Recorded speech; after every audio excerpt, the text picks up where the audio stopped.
The old courtroom smelled of varnished wood and fading dreams. Rows of benches sat still in the morning light, as though they, too, were waiting for justice. But justice had stopped showing up years ago. At the center of it all sat Mrs. Lillian Moore, 62 years old, hands folded tightly on her lap, knuckles pale. A retired schoolteacher, she had once taught generations to believe in the system. Tell the truth, and the truth will protect you. She didn't say that anymore. Across the courtroom, her son, Marcus, stood trial for a crime he didn't commit. It started a year ago, in a poor neighborhood where bad luck showed up like clockwork. Marcus was walking home from a shift at the grocery store, earbuds in, hoodie up. A store nearby had just been robbed. Masked men, one-armed. The suspects ran. Someone saw Marcus running too. That was enough. He was tackled, cuffed, and thrown in the back of a patrol car. The evidence? His race. His presence. His silence. I wasn't even near the place, Marcus told the officer. Check the cameras. I was at work. We'll let the court sort that out, they said. But the court didn't sort it out. The court sorted it away. The public defender assigned to Marcus met with him twice. The prosecution offered a plea deal.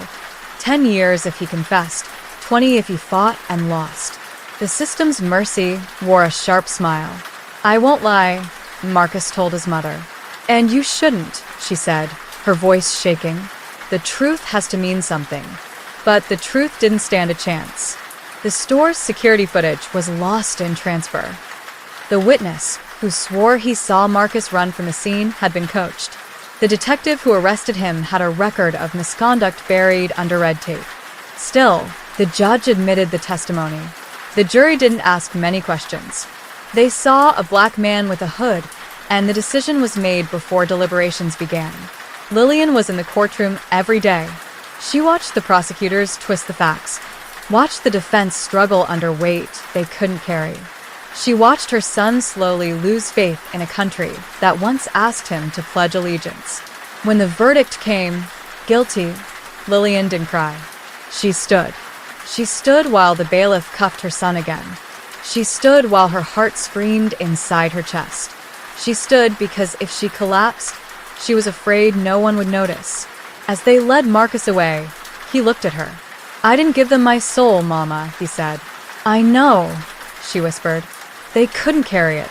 After the trial, Lillian became something else. She started attending meetings with other mothers, Latina, Indigenous, white, black, each with a story, each with a child devoured by a machine built to look like order. She learned to write legal briefs, to speak in city halls, to organize. The system had broken her belief, but it hadn't broken her will. Years passed. Marcus remained behind bars, but his case gained attention. A student documentary, a retired cop's confession. Finally, a civil rights lawyer stepped in.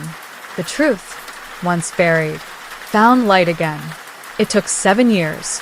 When Marcus walked out of prison, the world had changed, but not enough. Lillian met him at the gate, older, slower, but fierce as ever. We've got work to do, she said. Marcus nodded. Let's break the silence.